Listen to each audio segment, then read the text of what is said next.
Hey everybody, this is Mike Gill here with Dion Wessels, owner of Strongman Corporation. How are you this morning, Dion? I'm good. How are you? I'm great. We wanted to go over a few things as far as really since the pro division is new to women, and there seems to be some questions out there as to who's a pro, what's been qualified. I think a lot of the women who are pros understand it. The ones who want to be pros may not. So where did people qualify to get their pro cards this year? 2 contests, right? To get their pro card, they had to. It was the women that came to the strongest one, to the strongest woman in the world. I'm sorry, to the strongest woman in the world in August. Okay. Many women qualified for that particular competition by competing at the Arnold last year, and we ended up opening the competition up, because it was an invite-only competition as well as it will be this year. And basically this year it wasn't the amateur competition to transition to the professionals, to a professional class. And so it was more or less an invite-only, and we opened it up to any past Strongman Corporation national champions. Okay. We also open it up to anyone that has ever won one of the Arnold Amateur World Championships from its first inception up until this year. Okay. So we invited a wide variety of women, and the Arnold had it posted on their website. It was posted on our website. It was also posted on our Facebook page.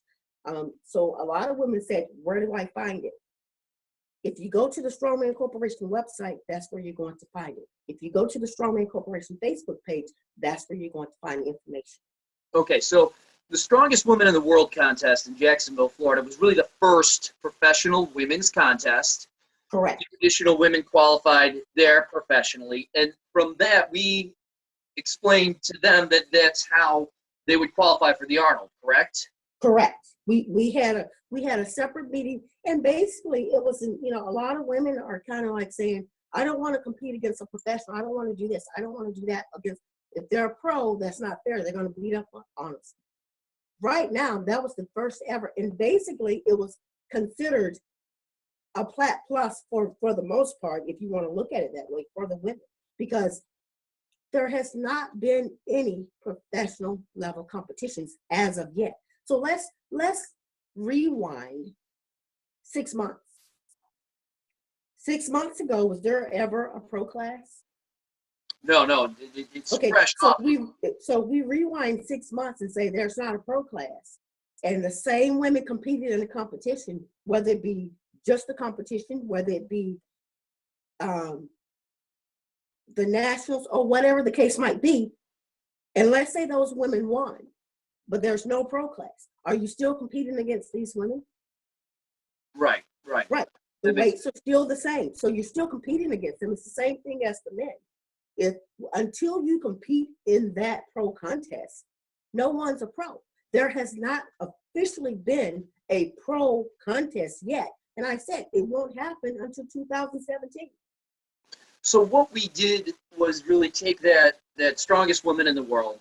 We brought these women into the start of the pro class, and when we handed out the invites, I believe it was also explained that since this was the first real start to the pro division, this is where the invitations would be coming out for the main stage of the Arnold in the professional class, solely out of this contest. Correct. Right. So everybody knew that in order to compete at the Arnold on the main stage, you had to be in Jacksonville to qualify, basically, because it's not just an invitational process. You have to earn your spot on that stage. Correct. Okay. So one of the other things that I think people are real clear on is that there is no pro system really currently in all of Europe, right? All these contests that they held, they're basically just exhibition style. The promoter holds them and they can invite whoever they want, right? Correct. Okay, so that is a completely different system that's out of our control that we don't really have anything to do with. Have nothing to do with. So, for example, this past weekend at the Bill Cass Classic down in Texas, who was the amateur that won his pro card? Technically speaking, it would have been Jerry Pritchett.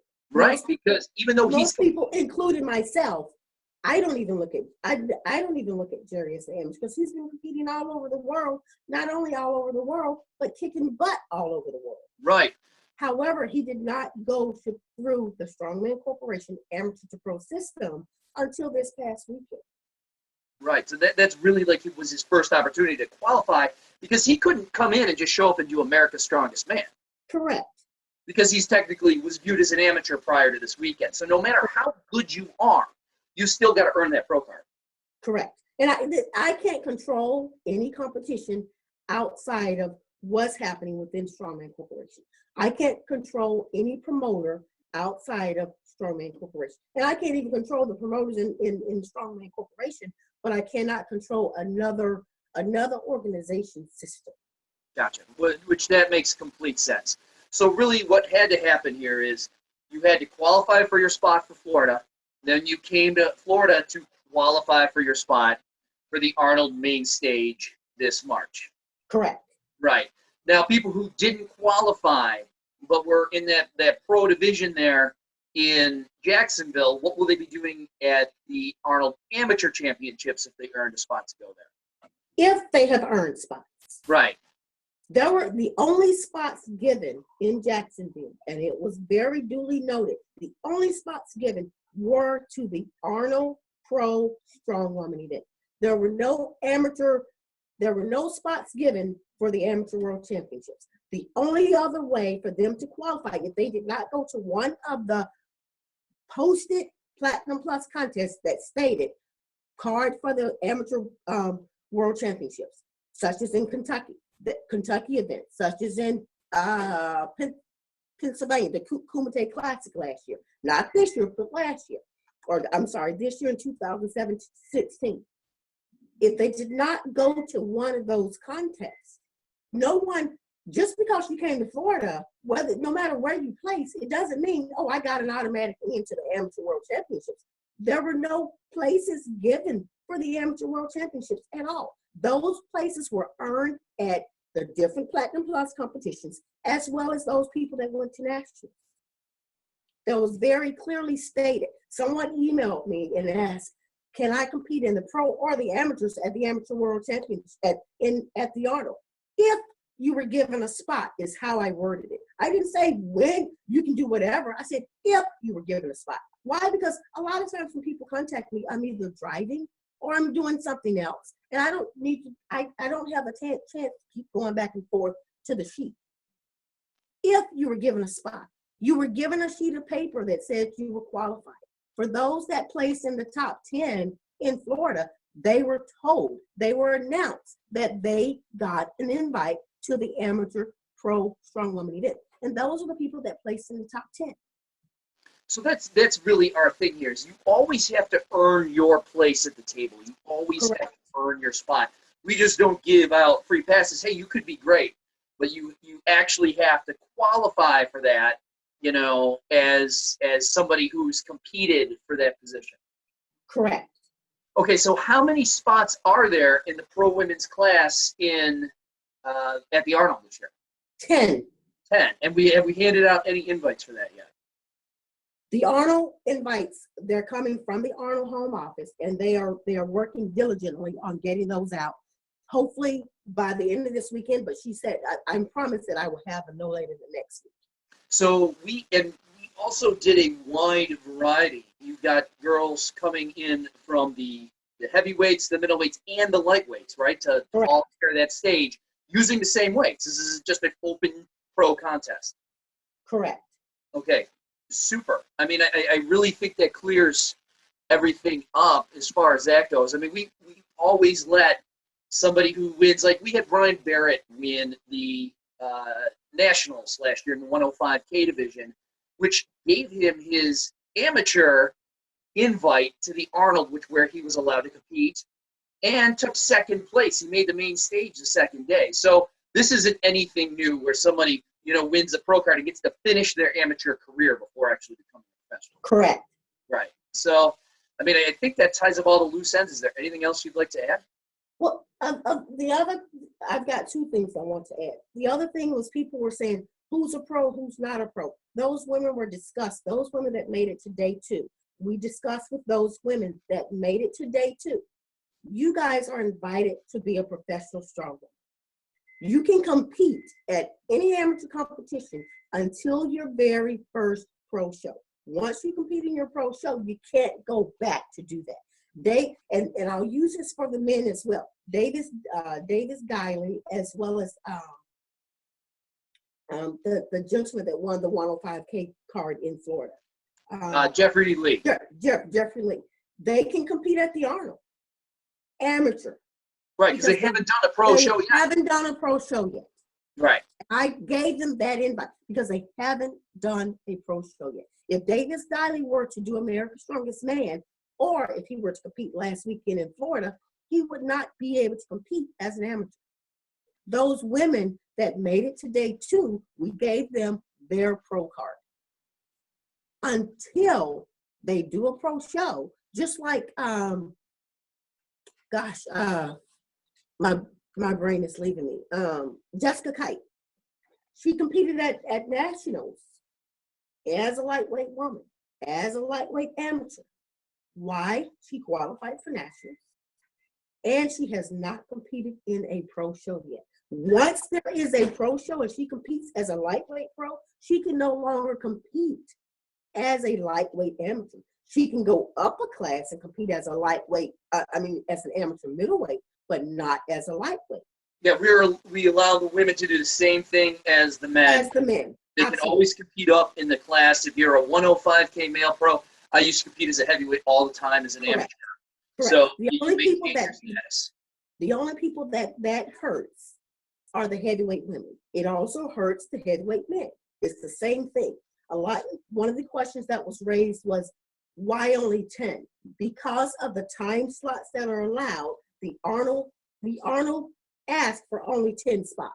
Well, I think it's groundbreaking that they reached out and wanted to do this in the first place. They see that the demand from the women is there, so they've asked us to host it and put it together. It's a groundbreak. This is totally a pilot year. It's a groundbreaking thing.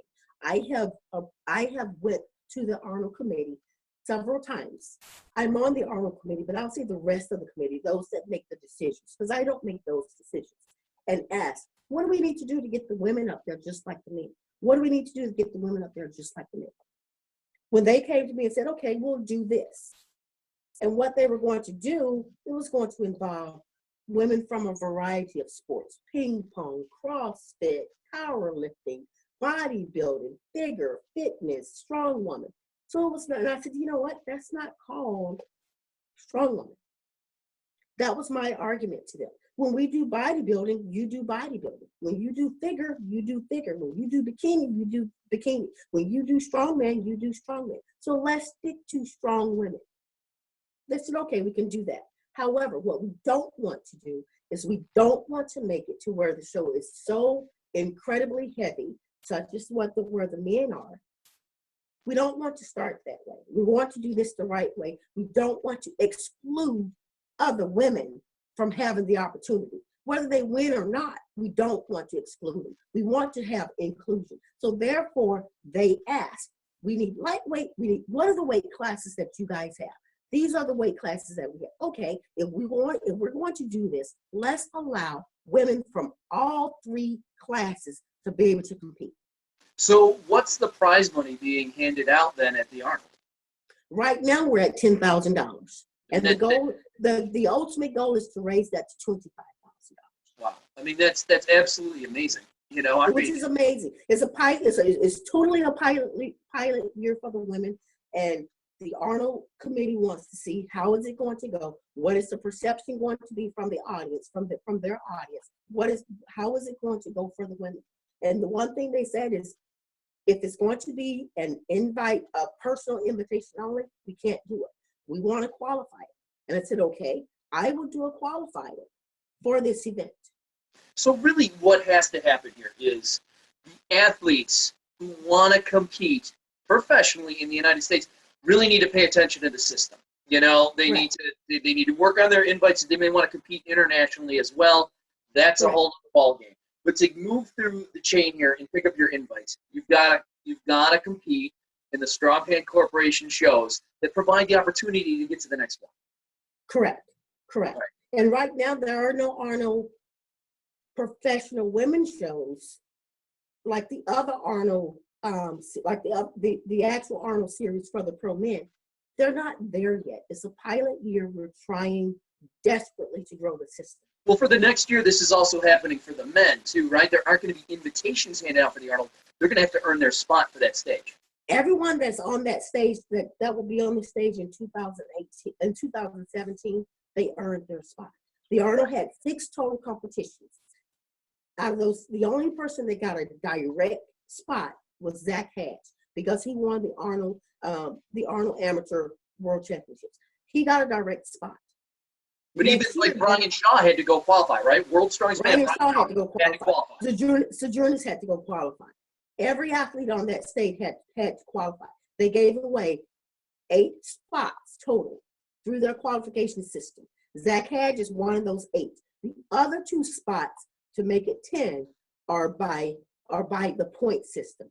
And those athletes that competed in these different shows, you earned points. If you place first, you got 10 points. If you place 10th, and the points were from 1 to 10, no matter how many athletes showed up, the point system is based on a 1 to 10 system. So you need to be in the top 10 in order to get a point. If you place 10th, you got 1 point. If you place, and that's how the point system went, 10, 9, 8, 7, 6, 5, 4, 3, 2, 1. Pretty simple math. And so the other 2 athletes that will be competing, they got there on the point system.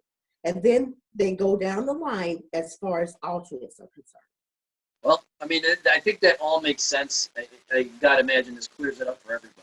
So. And we told the women as well that we would go down the line from based on those that were there on the point system. Right. And there was,